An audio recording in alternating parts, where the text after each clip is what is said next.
Train ticket നിരക്ക് വീണ്ടും വർദ്ധിപ്പിച്ചു. ദൂരയാത്രകൾക്കാണ് നിരക്ക് വർധന. ഡിസംബർ 26 മുതൽ പുതുക്കിയ നിരക്ക് പ്രാബല്യത്തിൽ വരും.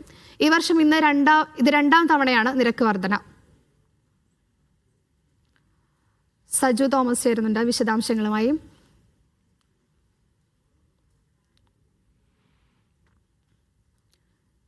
സജു, എന്താണ് ഈ വാർത്തയിലെ വിശദാംശങ്ങൾ?